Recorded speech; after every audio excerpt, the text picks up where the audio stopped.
अस्सलाम वालेकुम। आंदे ने एक बार जियां इस घड़े दा पानी पियां करमा लियो। ये जिंदगी बड़ी छोटी जही है, सावां गिनियां ने, ना अपनी मर्जी नाल आए हां ना अपनी मर्जी दे नाल जाना है।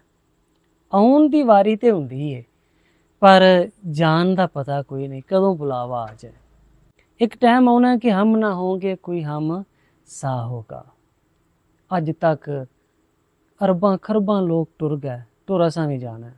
ते जदों टुर जाना है ना, उदों फिर ये चन्न, ये सूरज, ये सितारे, ये बहारां, ये खिड़दे फुੱਲ ये वेखने नसीब नहीं होने। इस वास्ते अपनी जिंदगी नूं ना बर्बाद ना करिए।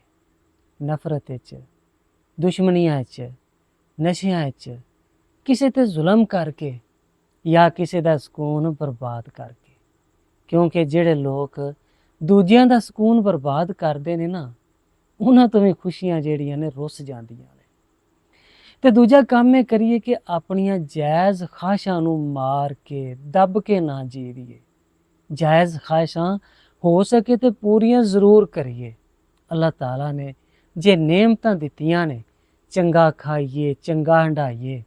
ਕਿਉਂਕਿ ਜਦੋਂ ਅੱਲਾਹ ਤਾਲਾ ਬੰਦੇ ਦੇ ਉੱਤੇ ਆਪਣੀ ਨੇਮਤਾਂ ਦਾ ਅਸਰ ਵੇਂਦੇ ਨੇ ਕਿ ਰੱਬ ਨੇ ਦਿੱਤਾ ਹੈ, ਬੰਦਾ ਖਾਂਦਾ ਹੰਡਾਉਂਦਾ, ਚੰਗਾ ਪਿਆ, ਉਹਦਾ ਸ਼ੁਕਰ ਪਿਆ ਕਰਦਾ ਤੇ ਰੱਬ ਸੋਹਣਾ ਵੀ ਖੁਸ਼ ਹੁੰਦਾ ਹੈ। ਜਿਹੜੀਆਂ ਖਾਹਿਸ਼ਾਂ ਦੱਬੀਆਂ ਰਹਿਣ, ਪੂਰੀਆਂ ਕਰਨ ਵਾਲੀਆਂ ਹੋਣ ਪਰ ਪੂਰੀਆਂ ਨਾ ਕਰੀਏ, ਯਾਦ ਰੱਖਿਆ ਜੇ ਉਹ ਖਾਹਿਸ਼ਾਂ ਜਿਹੜੀਆਂ ਨੇ ਨਾਸੂਰ ਬਣ ਜਾਂਦੀਆਂ ਨੇ, ਜਿਹਨੂੰ ਆਂਦੇ ਨੇ ਨਾ ਗੰਭੀਰ ਬਣ ਜਾਂਦੀਆਂ ਨੇ। ਉਹ ਜ਼ਖਮ ਕਿ ਜਿਹੜਾ ਰਿਸਦਾ ਰਹਿੰਦਾ, ਤਕਲੀਫ ਦਿੰਦਾ ਰਹਿੰਦਾ ਤੇ ਅੰਦਰੋਂ ਅੰਦਰ ਬੰਦੇ ਨੂੰ ਖਾ ਜਾਂਦਾ। ਤੁਸੀਂ ਕਈ ਬਜ਼ੁਰਗ ਨੇ, ਉਹਨਾਂ ਤੋਂ ਪੁੱਛ ਕੇ ਤੇ ਵੇਖੋ ਕਿ ਬਾਬਾ ਜੀ ਤੁਹਾਨੂੰ ਜ਼ਿੰਦਗੀ ਦੇ ਵਿੱਚ ਕਿਸ ਚੀਜ਼ ਦਾ ਅਫਸੋਸ ਹੈ। ਕੋਈ ਬਜ਼ੁਰਗ ਬੋਲਣਗੇ ਤੇ ਆਖਣਗੇ ਪੁੱਤਰ ਅਫਸੋਸ ਇਸ ਗੱਲ ਦਾ ਕਿ ਮੈਂ ਪੜ੍ਹ ਨਾ ਸਕਿਆ, ਕਾਸ਼ ਮੈਂ ਪੜ੍ਹਿਆ ਹੁੰਦਾ।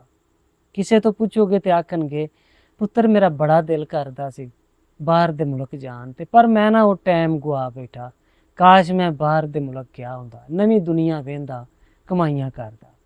ਕੋਈ ਆਖਣਗੇ ਮਾਂ ਪਿਓ ਦੀ ਖਿਦਮਤ ਨਹੀਂ ਕਰ ਸਕਿਆ।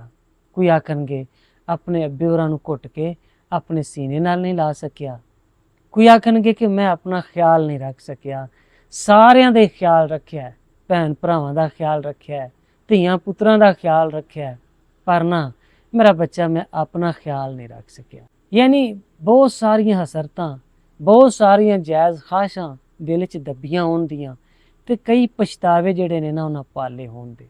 ਯਾਦ ਰੱਖਿਆ ਜੇ ਜਿਸ ਬੁਢਾਪੇ ਦੇ ਵਿੱਚ ਚੋਖੇ ਕਾਸ਼ ਜਮ੍ਹਾਂ ਹੋ ਜਾਣ, ਚੋਖੀਆਂ ਹਸਰਤਾਂ ਇਕੱਠੀਆਂ ਹੋ ਜਾਣ, ਉਹ ਬੁਢਾਪਾ ਜਿਹੜਾ ਨਾ ਹੋਰ ਸਜ਼ਾ ਬਣ ਜਾਂਦਾ, ਬੋਝ ਬਣ ਜਾਂਦਾ।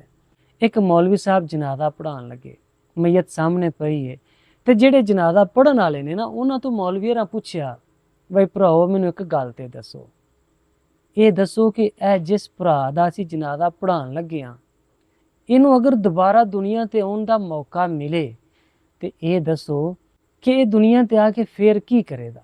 ਜਨਾਜ਼ਾ ਪੜ੍ਹਨ ਜਿਹੜੇ ਆਏ ਸਨ ਉਹਨਾਂ ਚੋਂ ਕਿਸੇ ਦੱਸਿਆ ਹਜ਼ਰਤ ਸਾਹਿਬ ਕਰਨਾ ਕੀ ਸੋ, ਚੰਗੇ ਕੰਮ ਕਰੇਗਾ, ਗੁਨਾਹਾਂ ਤੋਂ ਬਚੇਗਾ, ਲੋਕਾਂ ਦਾ ਭਲਾ ਕਰੇਗਾ, ਆਪਣੀ ਜ਼ਿੰਦਗੀ ਨੂੰ ਸੋਹਣਾ ਕਰਕੇ ਜਿਉਵੇਗਾ, ਜ਼ਿੰਦਗੀ ਬਰਬਾਦ ਨਹੀਂ ਕਰੇਗਾ।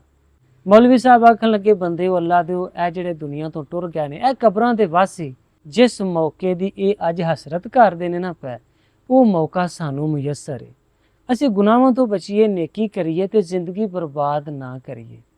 ਜ਼ਿੰਦਗੀ ਅੱਲਾ ਦੀ ਨਿਮਤ ਹੈ, ਇਹਨੂੰ ਸੋਹਣੀ ਕਰਕੇ ਗੁਜ਼ਾਰੀਏ, ਮਜ਼ੇ ਨਾਲ ਗੁਜ਼ਾਰੀਏ, ਜਾਇਜ਼ ਖਾਹਿਸ਼ਾਂ ਪੂਰੀਆਂ ਕਰੀਏ ਤੇ ਨਜਾਇਜ਼ ਤੋਂ ਬਚੀਏ। ਬਸ ਮੇਰੀ ਇੰਨੀ ਕੋਈ ਗੁਜ਼ਾਰਿਸ਼ ਹੈ ਕਿ ਆਪਣੀਆਂ ਜਾਇਜ਼ ਖਾਹਿਸ਼ਾਂ ਨੂੰ ਦਿਲ 'ਚ ਨਾ ਦਬਾਓ, ਵਰਨਾ ਇਹ ਖਾਹਿਸ਼ਾਂ ਇੱਕ ਨਾਸੂਰ ਬਣ ਜਾਂਦੀਆਂ ਨੇ ਜਿਹੜੀਆਂ ਬੰਦੇ ਨੂੰ ਅੰਦਰੋਂ ਅੰਦਰ ਖਾ ਜਾਂਦੀਆਂ ਨੇ। ਮੈਂ ਇੱਕ ਨਾ ਨੌਜਵਾਨ ਨੂੰ ਵੇਖਿਆ ਕਿ ਉਹ ਇੱਕ ਕਬਰ ਤੇ ਬੈਠਾ ਤੇ ਕਬਰ ਨੂੰ ਚੁੰਮੇ ਪਿਆ। ਚਲੋ ਮੇਰੀ ਬਾਅਦ ਦੇ ਵਿੱਚ ਉਸ ਨੌਜਵਾਨ ਦੇ ਨਾਲ ਮੁਲਾਕਾਤ ਹੋਈ ਮਸਜਿਦ ਦੇ ਅੰਦਰ। ਮੈਂ ਉਹਨੂੰ ਪੁੱਛਿਆ ਕਿ ਕਿਹਦੀ ਕਬਰ ਤੇ ਬੈਠਾ ਸੈਂ ਤੇ ਕਬਰ ਨੂੰ ਚੁੰਮਦਾ ਸੈਂ ਪਿਆ, ਵਾਹਵਾ ਦੇਰ ਉੱਥੇ ਤੂੰ ਬੈਠਾ ਰਿਹਾ ਸੈਂ। ਆਖਣ ਲੱਗਾ ਮੌਲਵੀ ਸਾਹਿਬ ਉਹ ਕਬਰ ਮੇਰੀ ਮਾਂ ਦੀ ਕਬਰ ਸੀ। ਮੈਂ ਨਾ ਪਰਦੇਸ ਹੁੰਨਾ ਵਾਂ, ਬਾਹਰ ਦੇ ਮੁਲਕ ਰੋਜ਼ਗਾਰ ਦੇ ਸਿਲਸਿਲੇ ਦੇ ਵਿੱਚ ਗਿਆ ਵਾਂ। ਮੈਂ ਜਦੋਂ ਜਾਣ ਲੱਗਾ ਨਾ ਪਰਦੇਸ ਤੇ ਮਾਂ ਹੋਰਾਂ ਨਾਲ ਮੁਲਾਕਾਤ ਹੋਈ। ਮਾਂ ਹੋਰਾਂ ਨਾ ਆਪਣੇ ਦੁਪੱਟੇ ਦੇ ਪੱਲੂ ਦੇ ਨਾਲੋਂ ਥੋੜ੍ਹੇ ਜਿਹੇ ਪੈਸੇ ਖੋਲ ਕੇ ਮੈਨੂੰ ਦਿੱਤੇ। ਆਖਣ ਲੱਗੇ ਪੁੱਤਰ ਇਹ ਪੈਸੇ ਮੈਂ ਤੇਰੇ ਵਾਸਤੇ ਸਾਂਭ ਕੇ ਰੱਖੇ ਸਨ ਤੇ ਉੱਥੇ ਕੋਈ ਸ਼ੈ ਖਾ ਲਈ। ਇਹ ਇੱਕ ਜ਼ਾਇਫ ਤੇ ਬਿਮਾਰ ਮਾਂ ਦੀ ਆਪਣੇ ਪੁੱਤਰ ਦੇ ਨਾਲ ਮੁਹੱਬਤ ਸੀ। ਆਖਣ ਲੱਗਾ, ਮੇਰਾ ਦਿਲ ਕੀਤਾ ਕਿ ਮੈਂ ਨਾ ਅਗਾਂਹ ਹੋ ਕੇ ਮਾਂ ਹੋਰਾਂ ਦਾ ਮੱਥਾ ਚੁੰਮ ਲਾਂ, ਲੇਕਿਨ ਨਾ ਮੈਂ ਝਾਕੇ 'ਚ ਹੀ ਰਹਿ ਗਿਆ, ਕਿਉਂਕਿ ਪ੍ਰਾਹੁਣੇ ਵਾਹਵਾ ਸਾਰੇ ਆਏ ਸਨ। ਮਾਂ ਹੋਰਾਂ ਨੇ ਉਂਝ ਮੇਰਾ ਮੱਥਾ ਚੁੰਮਿਆ, ਮੈਨੂੰ ਸੀਨੇ ਨਾਲ ਲਾਇਆ, ਮੁਹੱਬਤ ਦੇ ਨਾਲ ਦੁਆਵਾਂ ਦਿੰਦਿਆਂ ਵਿਦਿਆ ਕੀਤਾ। ਲੇਕਿਨ ਮੇਰੇ ਦਿਲ 'ਚ ਇਹ ਖਾਸ਼ ਰਹਿ ਗਈ ਕਿ ਕਾਸ਼ ਮੈਂ ਆਪਣੀ ਮਾਂ ਹੋਰਾਂ ਦਾ ਮੱਥਾ ਚੁੰਮ ਲੈਂਦਾ। ਆਖਣ ਲੱਗਾ, ਮੈਂ ਪਰਦੇਸ ਟੁਰ ਗਿਆ ਤੇ ਪਿੱਛੋਂ ਨਾ ਮੇਰੇ ਮਾਂ ਹੋਰੀ ਫੌਤ ਹੋ ਗਏ। ਮੇਰਾ ਕਾਗਜ਼ਾਂ ਦਾ ਕੋਈ ਮਸਲਾ ਬਣ ਗਿਆ ਸੀ। ਮੈਂ ਬੜੀ ਤੜਪ ਰੱਖਣ ਦੇ ਬਾਵਜੂਦ ਵੀ ਜਨਾਜ਼ੇ ਨਾਲ ਸ਼ਾਮਲ ਨਾ ਹੋ ਸਕਿਆ। ਆਪਣੇ ਹੱਥੀਂ ਆਪਣੀ ਵਾਲਦਾ ਨੂੰ ਇਸ ਦੁਨੀਆ ਤੋਂ ਵਿਦਿਆ ਤੇ ਰੁਖਸਤ ਨਾ ਕਰ ਸਕਿਆ। ਹੁਣ ਆਇਆ ਵਾਂ, ਵਾਲਦਾ ਇਸ ਦੁਨੀਆ ਤੇ ਨਹੀਂ, ਘਰ ਖਾਲੀ ਏ, ਘਰ ਖਾਣ ਨੂੰ ਪੈਂਦਾ ਹੈ।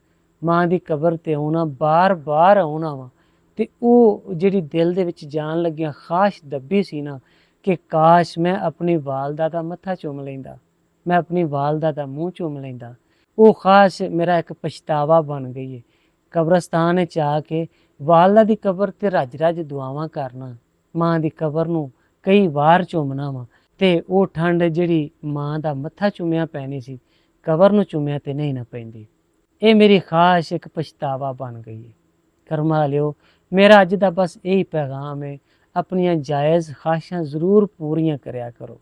ਕਿਧਰੇ ਘੁੰਮਣ ਫਿਰਨ ਦੀ ਖਾਸ਼ ਹੈ, ਕੋਈ ਖਾਣ ਪੀਣ ਦੀ ਖਾਸ਼ ਹੈ, ਵਡੇਰਿਆਂ ਦੇ ਨਾਲ ਟਾਈਮ ਗੁਜ਼ਾਰਨ ਦੀ ਖਾਸ਼ ਹੈ, ਝਾਕੇ 'ਚ ਨਾ ਰਿਹਾ ਕਰੋ, ਰੱਜ ਖਿਦਮਤ ਕਰਿਆ ਕਰੋ, ਰੱਜ ਕੇ ਟਾਈਮ ਗੁਜ਼ਾਰਿਆ ਕਰੋ, ਕਿਉਂਕਿ ਇਹ ਵਕਤ ਬੜੀ ਤੇਜ਼ੀ ਦੇ ਨਾਲ ਗੁਜ਼ਰਦਾ ਪਿਆ ਤੇ ਇਸ ਵਕਤ ਨੇ ਮੁੱਕਦਿਆਂ ਮੁੱਕਦਿਆਂ ਮੁੱਕ ਜਾਣਾ ਹੈ। ਵਕਤ ਬੜਾ ਬੇਰਹਿਮ ਹੈ, ਇਹ ਕਿਸੇ ਦੀ ਪਰਵਾਹ ਨਹੀਂ ਕਰਦਾ, ਤੇ ਅਸੀਂ ਆਪਣੇ ਵਕਤ ਨੂੰ ਸੋਹਣਾ ਕਰਕੇ ਗੁਜ਼ਾਰੀਏ।